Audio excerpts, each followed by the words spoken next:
welcome. Today I'm going to show you one of my most favorite themes. I'm going to show you how to create a Japanese date night. And so the first thing that we're going to do is to create the atmosphere. I'm going to do that right in the living room. I'm going to use my low coffee table and get that all set up very zen-like. And then I'm going to show you how to make sushi rolls because they're actually very easy to make. And then, oh, I have a surprise for dinner. You're never going to guess my Japanese-inspired dinner. And finally, I'm going to show you how I transform myself into a geisha girl. You're going to want to see that. Now I'd like to show you how easy it is to make sushi at home. So the first thing that you want to do is you want to make the sushi rice. And I'm not partial to any particular brand, but this is the one that I do use, and I do like it because you don't have to wash it first.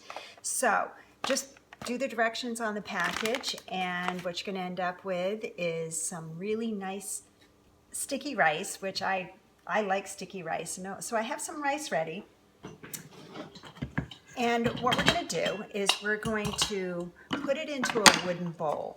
So the reason for that, I'm not really sure, but I think what we want to do is to kind of keep the texture of the rice and keep it moist, and wood seems to do a nice job at that. So we want to just put our rice in the wooden bowl, and then we're going to put some sushi vinegar in it.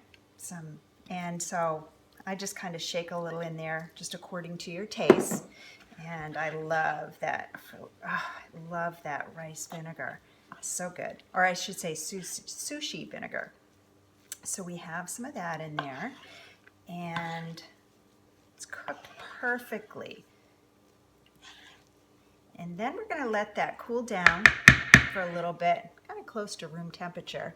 And so place a rather damp towel on top of that, and we're going to set that aside and get our ingredients ready for our sushi rolls. Okay, so now I'm getting the ingredients ready to go into the sushi, and I tend to just work with whatever I can find in the refrigerator. So today what I'm going to be using is some cucumber.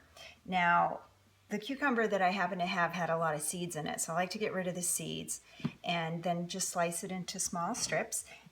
Also had some spinach because I just like the color of that. I have some yellow peppers. Red pepper would be really nice, or an orange pepper, just for the brightness of the color. I like to mix with a lot of different colors. And a little bit of some green onion that I happen to have left over. And the other thing I have is carrot. Now, I wanted to show you my little tool. I love kitchen gadgets. And this is a really fun one. This is one that I think is actually supposed to go with green beans when you want to make French green beans. So all you do is just run this down, and it makes really nice, thin strips of carrot. So we'll add that as well.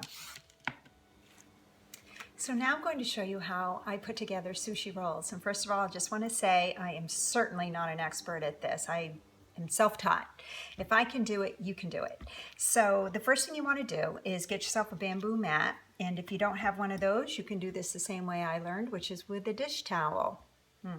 And then take a piece of nori wrap. You can buy this right at your grocery store or your Asian market. And you want to put it shiny side down. And by the way, this is pure seaweed. So the next thing we want to do is get that sticky rice on there. So taking the rice, I'm going to place it onto my nori. And then with the back of my spoon, and a wooden spoon is good for this, just spread it out to the edges. Well, actually not quite to the edges. You want it to be evenly spread. A little bit more. And I'm using probably about 1 cup for each sushi roll. Something else that is helpful to this to help spread it is I like to dip my spoon right in that sushi vinegar. That seems to help it sort of spread out kind of nicely. Okay, so we have the sushi on, or we have the rice on there. The next thing is to build it with our ingredients. So I'm going to start with some of my carrots, and I don't want to do this to the edge. I just want to start probably about an inch up from the edge, and then building it with my peppers, and we'll do some cucumber, and then a little bit of that spinach, which I'm thinking is probably not too traditional, but that's all I had. I'm not going to let that stop me from making sushi. It will still taste good. And then I'm going to sprinkle with a few pieces of my green onion. So then, taking the end of the bamboo mat, we're going to work away from us. So I'm just going to bring this bamboo mat up and press it into my sushi roll. And then I'm going to continue to roll that away from me, tucking things in, being careful not to apply too much pressure because we don't want to rip the nori. And I'm just going to press down as I get close to the end. What I'd like to do is to bring the mat up and go the other way. And then I'm just kind of gently squeezing this all together. And then there you have it. If the end of your sushi wrap is kind of coming undone, you could use your sushi vinegar to sort of act as like a little vinegar, a little glue to help hold that together. Okay, I'm going to wrap that up in some plastic wrap, and then I'll show you how I'm going to put this all together with the rest of my ingredients. Another thing I'd like to make to go along with my sushi, instead of just having regular ordinary soy sauce, which is good, I like to make a little dipping sauce. So it's very simple. I just take some soy sauce, about 1/4 cup, and a couple of tablespoons of white wine vinegar, and then I'm going to add to that a few shakes of red pepper flakes, and just about probably 1/4 teaspoon of sesame oil, and then some pickled ginger that's been minced up, and then finally some green onion. So just kind of mix that together and serve that up. It's just really good with your sushi. So now I'd like to show you what I'm doing for my Japanese-inspired dinner. Now, it's Friday night. I don't want to do a lot of cooking, and I've already made sushi rolls and miso soup. So what I'm going to do for dinner is I've taken a box, kind of an Asian-inspired box, and found it at the dollar store. And what I'm going to do is create a bento box out of it. And I'm going to clean out my refrigerator at the same time. So the first thing I'm going to put in here is I actually had some Asian coleslaw from a few nights ago, and I'm just going to add the wontons and a little bit of sliced almonds on top. So we'll place that in there. Also, we had some chicken salad from earlier this week. It's actually curry chicken salad, but that'll be all right. And then I'm gonna add some pineapple slices. You gotta have some chips, right? Gotta balance this out. Pickles, of course. We always have those in the refrigerator. And then the last thing I have, which is kind of interesting, we had some of these green tea cookies that were given to us by a gentleman from Japan, and that just makes for the perfect dessert. Kind of a cute little cookie. So add your chopsticks, and what's wonderful about this is that you can make this up ahead of time. So when you get ready to sit down with cuddle time and maybe watch Lost in Translation, dinner's all ready to go. The practice of Zen is to create a space that is peaceful, tranquil, and relaxed.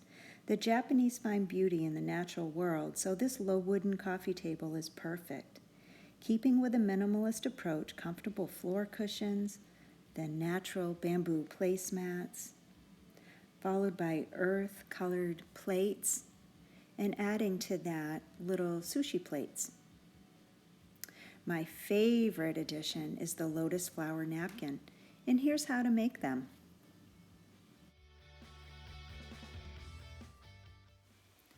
So to create the lotus flower is actually quite easy. Take a cloth napkin, folding up each corner to complete a square.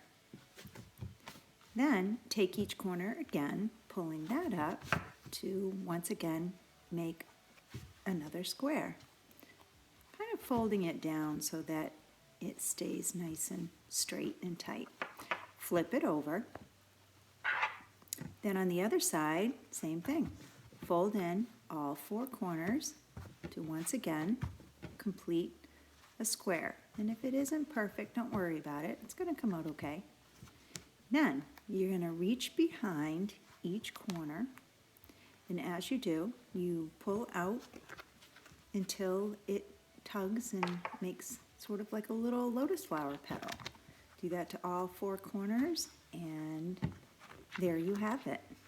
There's your lotus flower napkin. To finish your zen-like table, add stones to support your wooden chopsticks, and ikebana, which is the Japanese art of flower arranging that is simple and beautiful. You could also add a bonsai plant and a tabletop fountain.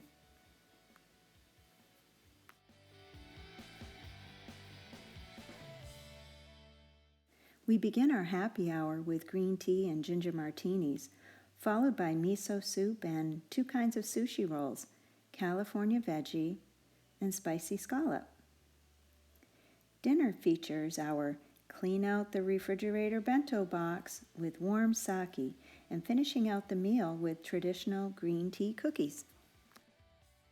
Japanese music is healing and relaxing. There's an abundance of videos featuring Zen gardens and nature on YouTube. You can also select your music from the genres of traditional Japanese, Zen, or meditation. Consider ending your evening with these Japanese-American films: Memoirs of a Geisha, Lost in Translation, Black Rain featuring Michael Douglas, and The Last Samurai with Tom Cruise. So I'm now ready for my Japanese evening. I have my home very zen-like tonight. I have my low table set with my sake and sushi. I have my bento boxes ready to go. I have traditional Japanese music playing in the background. And I've transformed myself into a geisha girl. And a geisha girl, by definition, is a very honorable position to have. They entertain in the form of playing classical music and dance and games and conversation. And I kind of came up with the idea when I found this Asian-inspired dress, and I just thought it would be really fun to create a Japanese dinner. I know they don't wear chopsticks in their hair.